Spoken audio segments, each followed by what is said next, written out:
Assalamualaikum warahmatullahi wabarakatuh. Saya Najira Nurwani dengan NIM 210241183 dari kelas 3E Ilmu Komunikasi.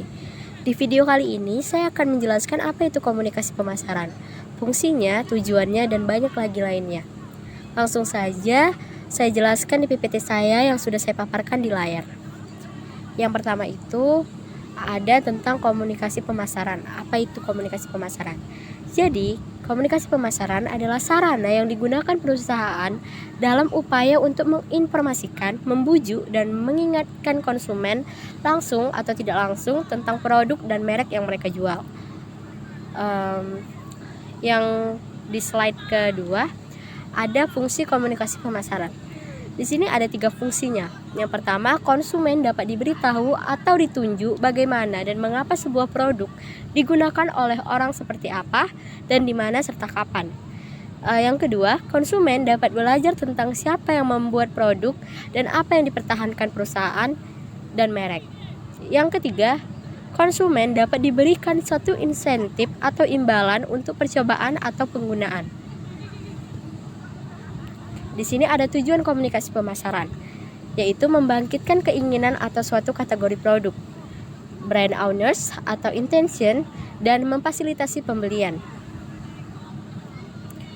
Lanjut, di sini ada proses model makro. Jadi, komunikasi pemasaran ini ada 2 model. Yang pertama model makro dan yang kedua model mikro. Oke, kita bahas dulu proses model makro. Yang pertama itu perhatian yang selektif. Dengan memberikan pesan iklan yang menjelaskan mengapa para pengiklanan kadang-kadang berbuat apa saja untuk menarik audiens melalui kekuatan, baik itu kekuatan musik, daya tarik seksual, atau berita utama yang tebal yang menyajikan sesuatu. Yang kedua, penyimpangan selektif. Di sini penerima akan mendengarkan apa yang sesuai dengan sistem keyakinannya. Akibatnya, penerima sering menambah sesuatu yang tidak ada pada pesan tersebut. Jadi kayak sering buat persepsi sendiri gitu.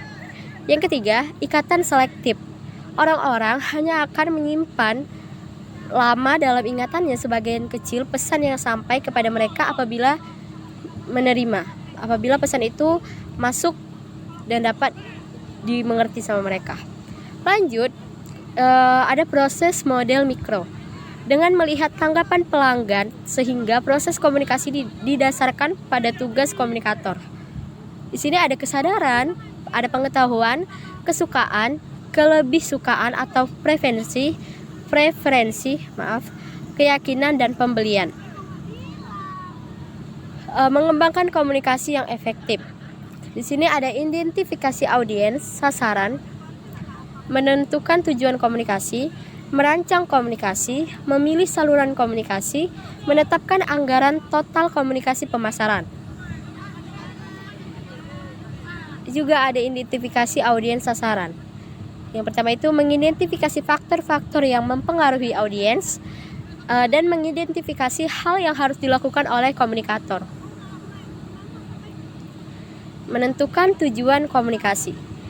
Kebutuhan kategori, yang pertama kebutuhan kategori, yang kedua kesadaran merek, yang ketiga sikap merek, yang keempat maksud pembelian merek.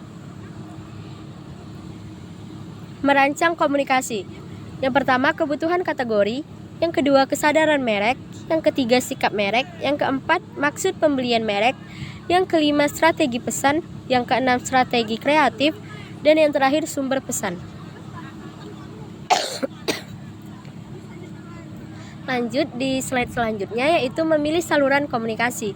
Saluran komunikasi pribadi melibatkan 2 atau beberapa orang yang berkomunikasi langsung satu sama lain dengan tatap muka.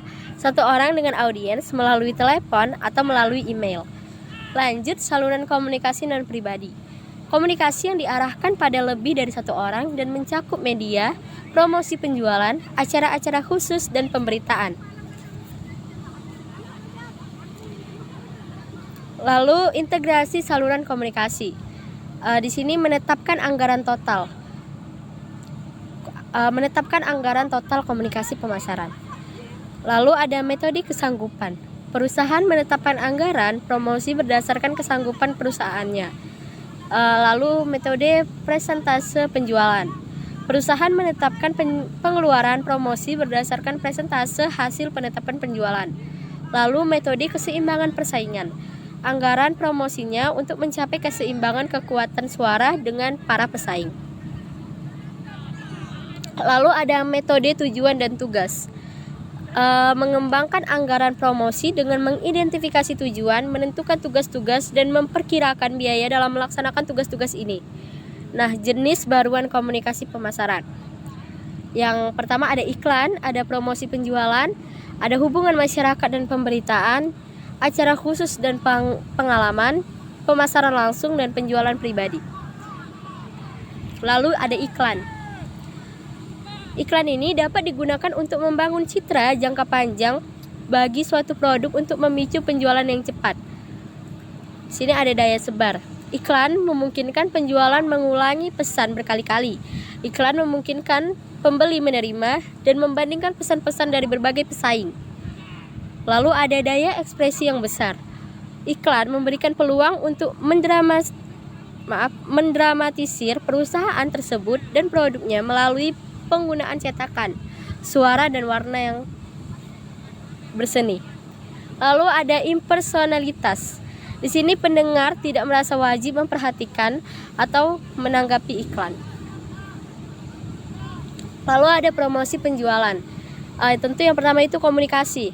Jadi promosi penjualan mendapat perhatian dan mungkin akan mengarahkan konsumen ke produk tersebut. Yang kedua ada insentif. Di sini promosi penjualan menggabungkan suatu konsesi, dorongan atau kontribusi yang memberi nilai bagi konsumen. Lalu ada ajakan. Promosi penjualan merupakan ajakan yang jelas untuk terlibat dalam transaksi tersebut.